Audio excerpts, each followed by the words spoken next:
Shalom, selamat pagi saudara-saudariku yang dikasihi Yesus Kristus Sang Putra Allah. Kita bertemu lagi dalam Renungan Pagi yang dibawakan oleh Pendeta Trison Ginting dengan tema khas Bersama Allah di Waktu Fajar. Semoga firman Allah bersama Anda sepanjang hari. Selamat pagi saudaraku, semoga kita dalam keadaan sehat dan baik-baik saja. Kembali kita bersama di dalam renungan kita pada pagi hari ini, Senin 19 Desember 2022 dengan judul Abraham menantikan sebuah kota. Ayatnya di dalam Ibrani 11 ayat 10. Sebab ia menanti-nantikan kota yang mempunyai dasar, yang direncanakan dan dibangun oleh Allah. Abraham tidak mempunyai harta benda di dunia ini. Setapak tanah pun tidak. Ia mempunyai banyak perkara dan ia gunakan semuanya itu demi kemuliaan Allah dan untuk kebajikan sesama manusia. Tetapi ia tidak menganggap dunia ini sebagai rumahnya. Tuhan telah memanggil dia untuk meninggalkan bangsanya yang menyembah berhala dengan janji akan memberikan kepadanya tanah Kanaan sebagai harta milik untuk selama-lamanya. Namun demikian, baik ia atau anak-anaknya atau cucunya tidak memperolehnya. Pada waktu Abraham mencari satu tempat untuk kuburan, ia harus membelinya dari seorang Kanaan. Satu-satunya harta miliknya di tanah perjanjian itu adalah liang kubur yang ada di Gua Makpela. Tetapi firman Allah tidak pernah gagal. Itu juga tidak menemui kegenapannya yang terakhir dengan didudukinya Kanaan oleh bangsa Yahudi. Abraham sendiri harus ambil bagian dalam warisan itu. Dan Alkitab dengan jelas mengajarkan bahwa janji-janji yang diberikan kepada Abraham akan digenapkan melalui Kristus.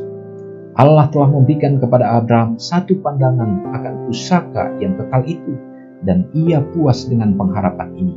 Karena iman, ia diam di tanah yang dijanjikan itu, seolah-olah di suatu tanah asing, dan di situ ia tinggal di kemah dengan Ishak dan Yakub yang turut menjadi ahli waris janji yang satu itu. Sebab ia menanti-nantikan kota yang mempunyai dasar, yang direncanakan dan dibangun oleh Allah. Tentang keturunan Abraham tertulis sebagai berikut. Dalam iman, mereka semua ini telah mati sebagai orang-orang yang tidak memperoleh apa yang dijanjikan itu, tetapi yang hanya dari jauh melihatnya dan melambai-lambai kepadanya, dan yang mengakui bahwa mereka adalah orang asing dan pendatang di bumi ini. Kita harus hidup sebagai pengembara dan orang asing di dunia ini, jikalau kita ingin memperoleh tanah air yang lebih baik, yaitu satu tanah air surgawi.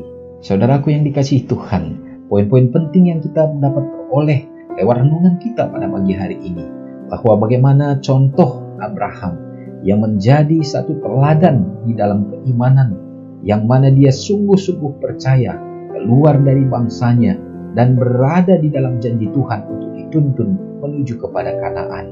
Dia mengikuti apa yang Tuhan perintahkan oleh karena dia kasih dan cinta kepadanya. Saudaraku, meskipun apa yang dia peroleh sepertinya tidak seperti yang dijanjikan, tetapi pada dasarnya Abraham adalah bapa orang yang percaya. Saudaraku, yang terutama yang dia nantikan, seperti ayat firman Tuhan, bahwa ia menantikan kota yang mempunyai dasar, yang direncanakan, yang dibangun oleh Allah sendiri, yaitu Kanaan surgawi. Bila mana kita rindu untuk menjadi anak-anak Tuhan, kita juga harus dapat relakan kehidupan kita, harapan-harapan kita tidak akan pernah bisa terpenuhi di dunia ini.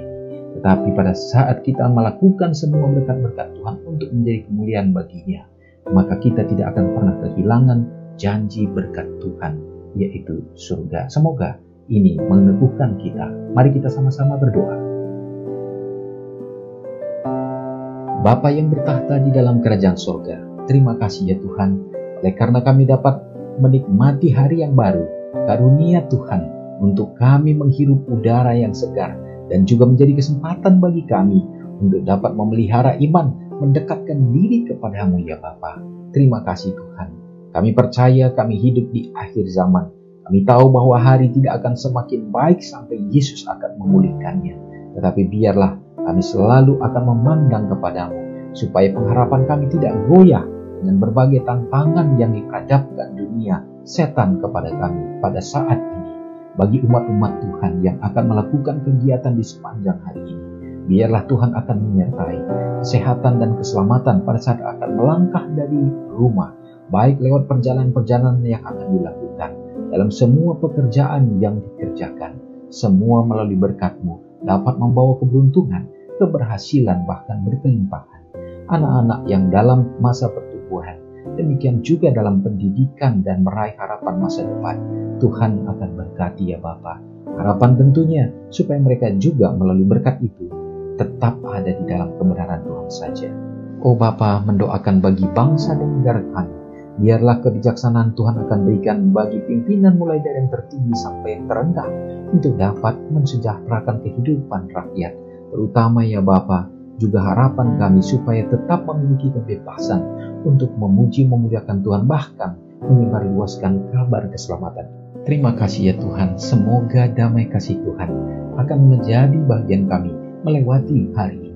Dan biarlah kami akan selalu memuji Engkau saja, mengampuni dosa kami Tuhan, karena doa ini hamba-Mu serahkan hanya di dalam nama Yesus yang sudah menyelamatkan kami. Amin. Selamat pagi, selamat beraktivitas, Tuhan Yesus memberkati. Ingatlah Matius 5 ayat 13-16. Biarlah kamu menjadi garam yang mengasinkan dan terang yang menyinari kehidupan orang lain. Jangan lupa subscribe, like, dan share ke seluruh dunia.